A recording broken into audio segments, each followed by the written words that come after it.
This is FIDE World Cup 2013 coming from Tromsø, Norway. Beautiful place. This is a great tournament. Hi folks, John Cordisco back again with another great chess video for you. I'm going to call this video A Theft in Norway, and you're going to see why. I won't spoil it for you. Between Vladimir Kramnik, former world champion, rated 2784, pretty high, elite world-class player, and Maxime LaGrave, who they call MVL, from France, rated 2719, another world-class elite player. Kramnik has white, LaGrave has black, and it's going to be a Slav, D5, D4. This is a really good game for those of you that like the late middle game, early end game. This is just a well-played game, period, by both sides. When I thought one had an advantage, I watched it on and off on the website for, this is the FIDE World Cup 2013. For those of you that want to see prior rounds or just see partial games, they have the rounds and parts. Go to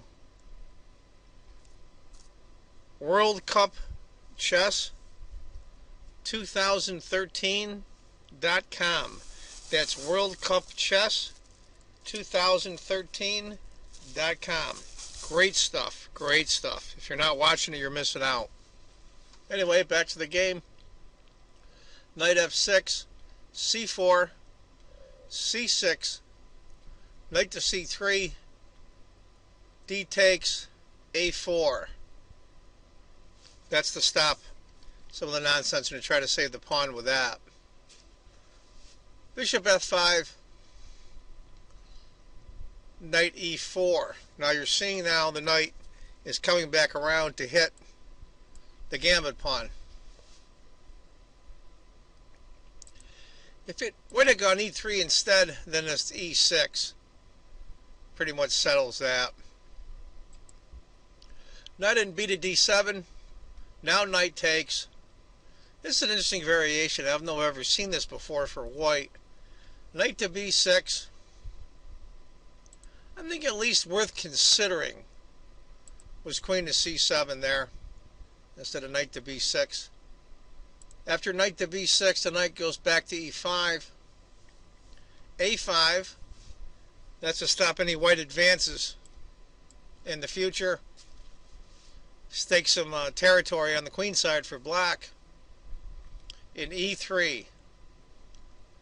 Now, interesting might have been, I think, f3. The knight takes, knight takes. I think that would have been interesting. Of course, we all see that. Black's ready to lash out the center. So it might have been an interesting move, or a series of moves by black. After e3, knight goes back. See a lot of back and forth. And if you notice something here, look how underdeveloped both sides are. Both of white's bishops aren't developed. This bishop isn't developed. He can't even get out, which means he's got to move this pawn or this pawn to get out. They're not even close to castling. Interesting. And I'm sure this is all theory. Instead of the knight going to d7, if you had a gone g6, which I probably would have done to help castle, bishop to d3, bishop takes, knight takes. I think that would have been, I probably would have tried that myself if I was black. After knight to d7, knight goes back to c4. These knights seem to go back and forth. Interesting. Queen to b8, which seems like a really odd move, but you'll see why in a moment. Bishop, bishop takes, queen takes. Now off screen I have my Fritz 13 computer running. It's about a half a point advantage for white. Just a little side note, when you, at least on my computer, my Fritz 13 with the computer that I have in the program, when you start off in the first move, white is a third of a pawn ahead in score. It's kind of funny, so take these computer evaluations with a grain of salt. e5. That was the entire point of queen to b8. White castles. Bishop b4. That's a really good spot for that bishop. I just wanted to mention, I gave you the wrong website address to watch the games from prior rounds or any replays of this tournament.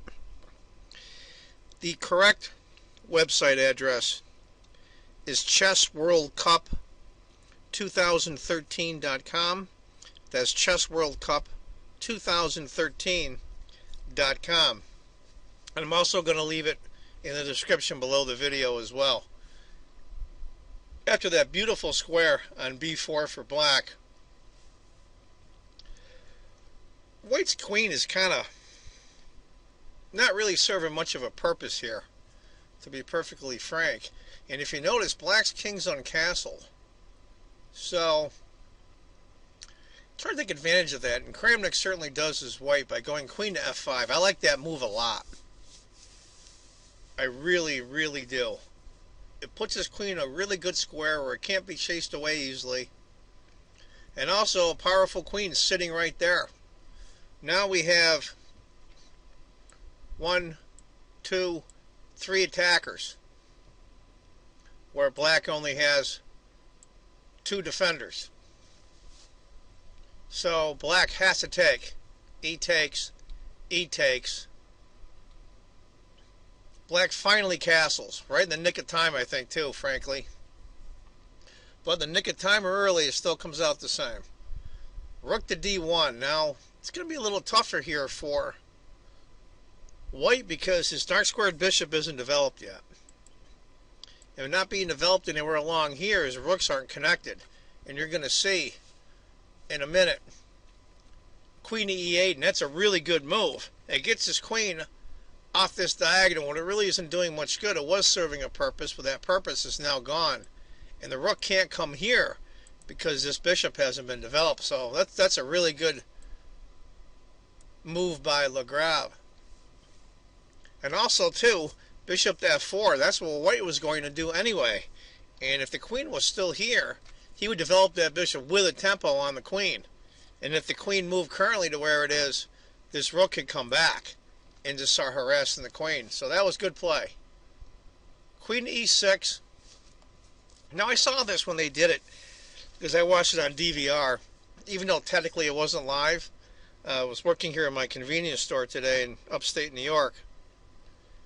And whenever it got busy, I just put it on hold, so I got to watch the whole thing as if it was live. I saw that and I went, well, I know black wants to get rid of the queens, but is it worth having an isolated pawn for if pawn takes? And obviously black thought so, because queen takes, pawn takes, and bishop d6. That's a good spot. So what do you do here? Do you take? You know, it's funny, on the computer off screen, it's about a quarter of a pawn advantage for white, not much of one. But none of the suggested moves, at least the first two anyway, are bishop takes for black, which I probably would have done. And then the white knight would have got in, and it probably would have been a disaster. That's why these guys are playing in the World Cup, and I'm not. He moves rook after d8, just moves the rook, and f3.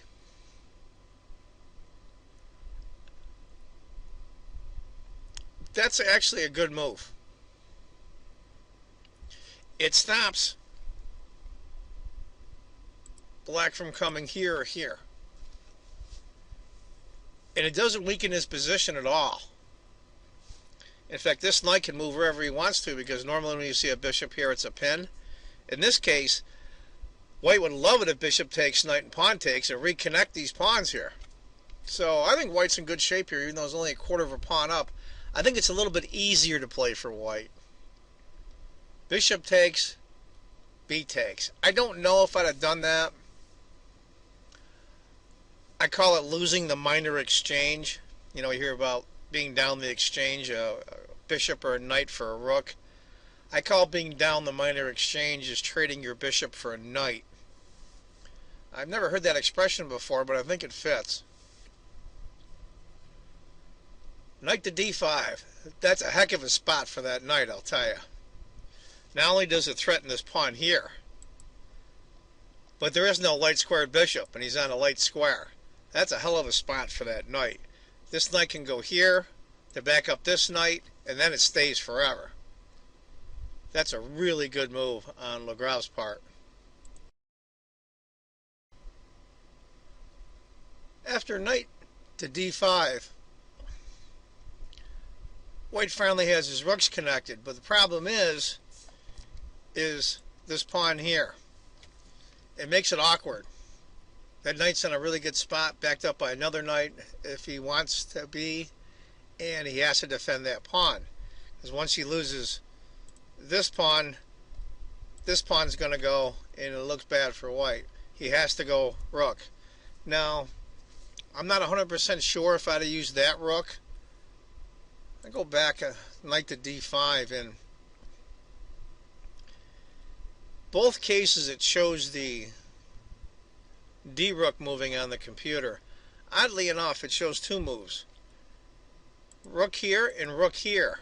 Because after knight takes, rook takes, and then you get into a wild mess. Rook d to c1, b5, which he was going to do no matter what. A takes, c takes, knight takes. You have to be careful when you're taking with a minor piece that's being backed up by a rook, that you don't end up in a pin that you didn't want to get in. And that knight's on the edge of the board, which we all know can be problems, son. It could cause a problem, in other words, if he can't get out. Rook d to c8, bishop b4, guarding that knight in case by some strange chance that white has to move it or move one of the rooks. Rook to c7, he's going to double up on the c file. Rook a to b1, rook a to c8, we all saw that coming, but interesting, I think. So doubling up on the rooks. The knight from d7 to b6, just to apply some pressure. The knight wants to go here, and then you would have 1, 2, 3 pieces attacking with 2 defending.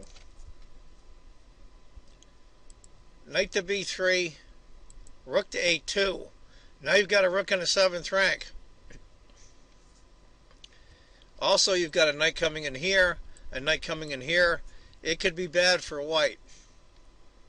Bishop to a5 solves that. After rook a to c8,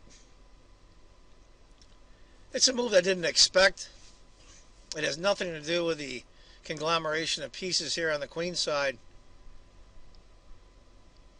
And that's h4, which really shocked me. I'm not sure what the purpose of that move is, frankly. But Kramnik made it. It must have a darn good purpose. e5. Rook to d1. Now you're going to see a lot of maneuvering now. This is what I talked about at the beginning of the video. If you're a big fan of late middle games, early endgame play, this is going to really interest you a lot. I mean, this can be maddening. I mean, 2 minor pieces and 2 rooks. I mean, it just, the combinations, especially with the knights, even though I do like my bishops, but when you get in positions like this, just trying to figure out the moves of the knights going all over is just maddening. And I also want to mention at this point, Kramnik was getting very low on time. We're on move 28. I'm guessing he's probably, maybe has 10 minutes left. And he gets down pretty low. Now the time controls for this, at least for this round, which is round 6, game 2. By the way, Kramnik drew the first game, so if he wins this, he moves on. Is 90 minutes, or excuse me, 90 minutes plus 30 seconds increment for the first 40 moves. And then at move 40, you gain 30 minutes, and also you get in the second time control plus 30-second increment as well. So it's 90-30 to 40 and then 30-30 from there on. So you're getting 30 seconds every move. E takes, rook takes. Now black sacrificed a pawn to get in this position. And he wanted to open up some lines, I think. He's got doubled up rooks. White's rooks aren't very coordinated right now. And that was a purposeful sack, I think. King to h2. h6. Rook to b2. I think he's trying to cover in the future this whole area from black's rooks, trying to invade later when they exchange pieces. Just wanted to mention before I forget, Kramnik already qualified to be in the candidates final tournament for 2014 if he does manage to get in the top two. And the top two players in this tournament end up in the candidates final. I'll call it championship, to go to the championship. Since he already qualified, nobody gets left off. My understanding is Sergei Karyakin, formerly under the Ukrainian Federation, now playing in the Russian Federation. I guess it was quite a big stink when he left the Ukrainian Federation, will be the other individual if Kramnik gets to the final two. And of course we're down to 4 now. There's only 2 games or 2 matches going on. The winner of this goes to the final. So the winner of this match gets in the candidates final no matter what. So this is a big deal. After rook to b2, knight takes, bishop takes, rook takes, rook takes. We got quite a exchange of pieces now. Now white's a pawn up. Black sacrificed that pawn earlier to try to get some play, I think. And I think it may have backfired on him. But even if they get down to rook and 3 pawns against rook and 2 pawns, 99 times out of 100, that's a dead draw. And I'll tell you the truth, LaGrave is black against Kramnik of all people. I think he would be very satisfied, even though they both played well in this game and it was a good game. He'd be satisfied with the draw. Kramnik, of course, wants to win, so he automatically qualifies. If he won today, Karyakin would automatically qualify, and he would get tomorrow off as a rest day. And, you know, Kramnik's not old by any means, but he's not nearly as young as these guys. Rook to c2. Knight to b3. Now, I like that move a lot. You're thinking, well, why would he do that? What he wants to do is go rook here to get the rook off, double rooks off the 7th rank. Deadly stuff. King to h7. I think he was worried about his back rank as well. He doubled his rooks. Rook to c3. Going to see a lot of maneuvering now. King to h3. Rook to a2. Knight moves. I mean, it's a little easier when you have your rooks doubled, but when you don't have them doubled, it's maddening trying to figure it out. Now, at this point, we're on move 37. Kramnik's down to like a minute 20 seconds. Granted, he's getting a 30-second increment per move, but he's flirting with the devil here, that little bit of time left. But he seemed very confident. Rook to c1, knight to e6, rook to e1, hitting the knight, knight to f4. Now he's looking at h5.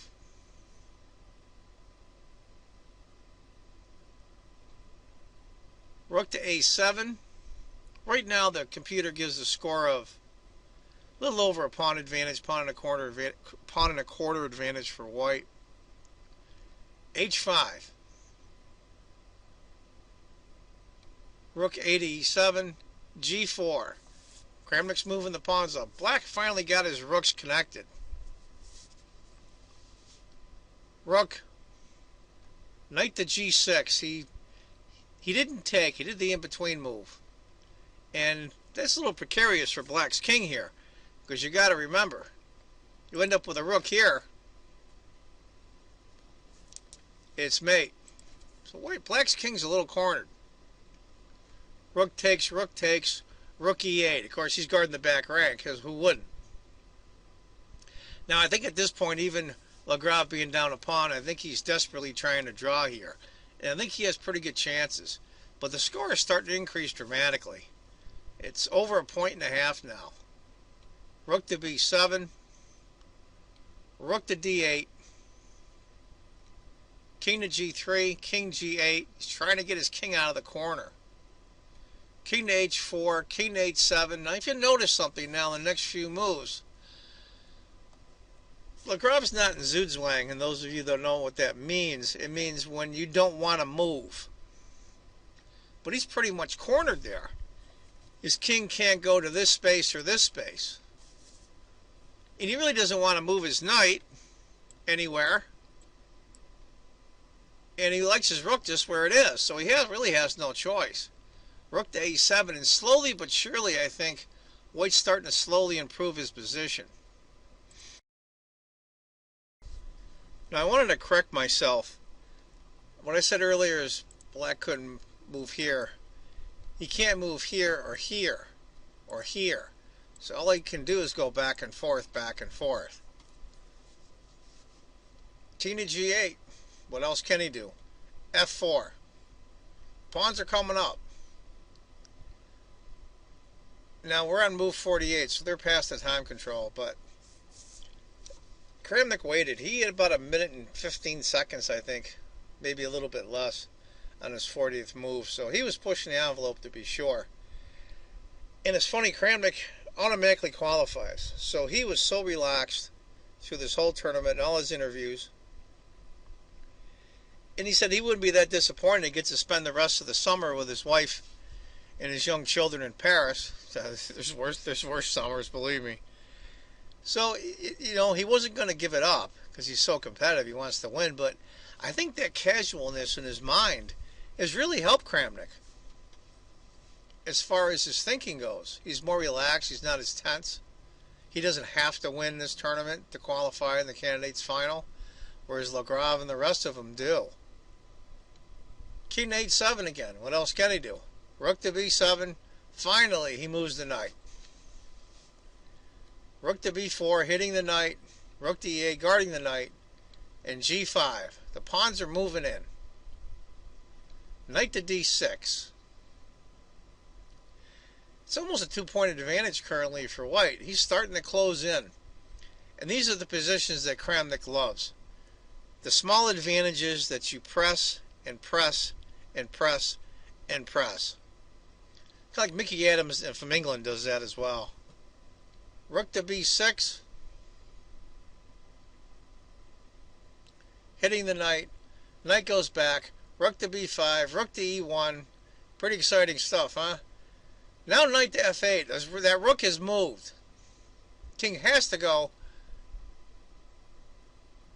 back. Rook to b8. Now it's getting tough. How would you like to be black right now? I don't care how great of a world-class player you are. How would you like to be black in this situation, knowing that if you lose this game, you go home and the tournament's over, and your chances of getting in the candidates finals to fight for the world championship are gone? Tough. Tough, tough stuff. H takes. F takes. This is where LaGrave stumbles. And it looks like a natural move. Rook to h1 check. Question mark.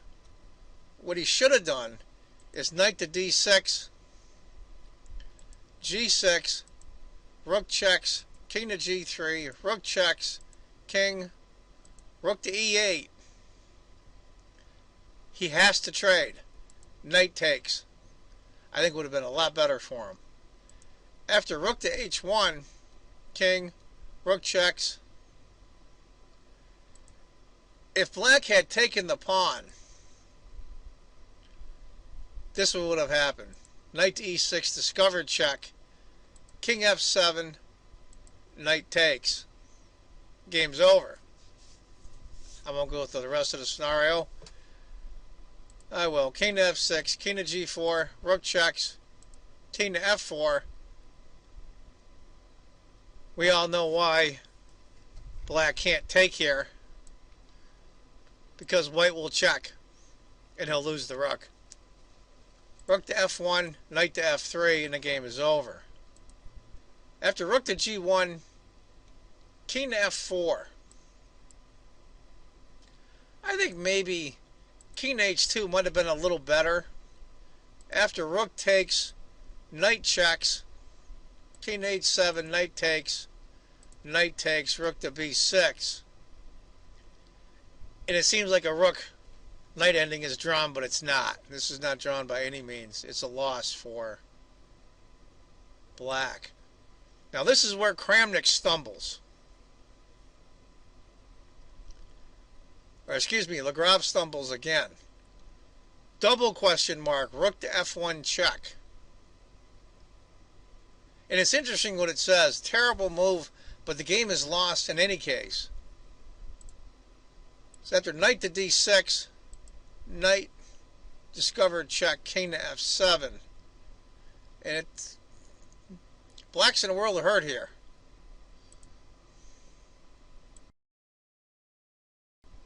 For those of you that are wondering why I call this video a theft in Norway, you're going to see.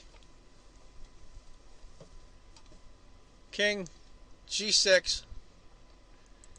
If knight had taken, knight takes check, king to f7, rook f8 check, king e6.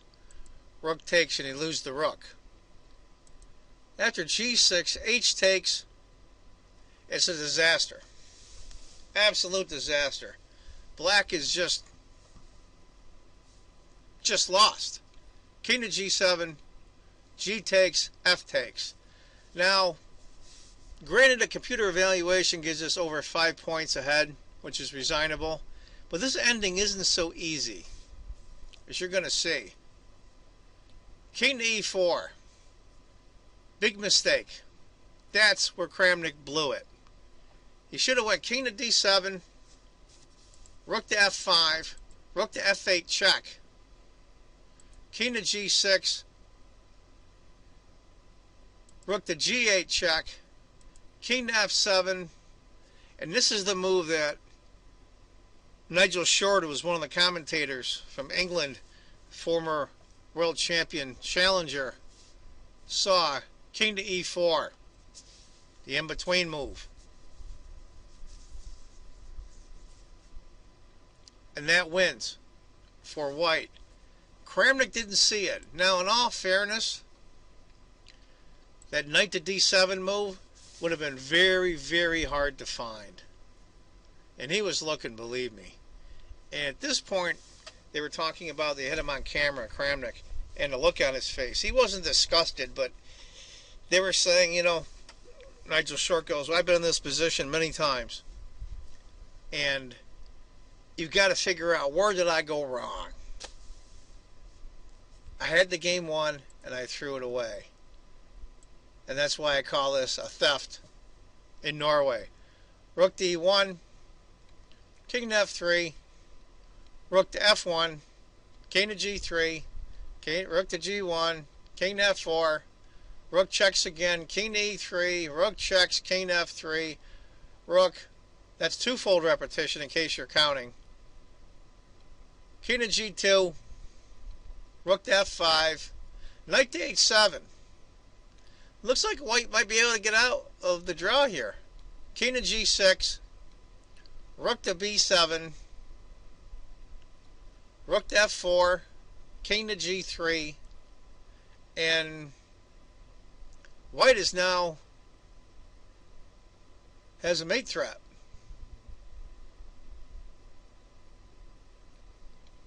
Rook to a4, rook to e7. Now here's a really cute move by LaGrave. See if you can find it. What do you consider the most outrageous move on this board that draws? He went rook to g4 check. Because if king takes, or excuse me, went to rook to f4 check. If he went king to f3, but instead if he went king takes, knight to f8 is mate. pretty wild stuff.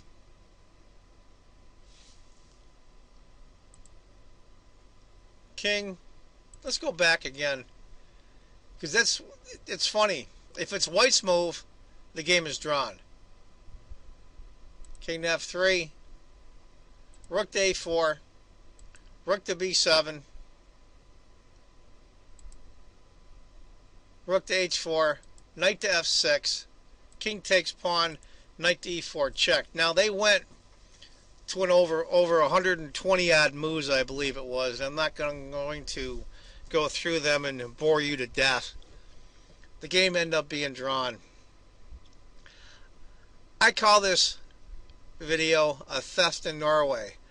I think LaGrave hung in there, kept his focus, kept his attention, didn't panic, and just played through it. And Kramnik made a mistake. It wasn't a question mark mistake because it was so hard to find. And it's so complicated position. I'll give Kramnik I'll let him off the hook a little bit. But they drew, and tomorrow is going to be the tie-break game. The tie-breaks work like this.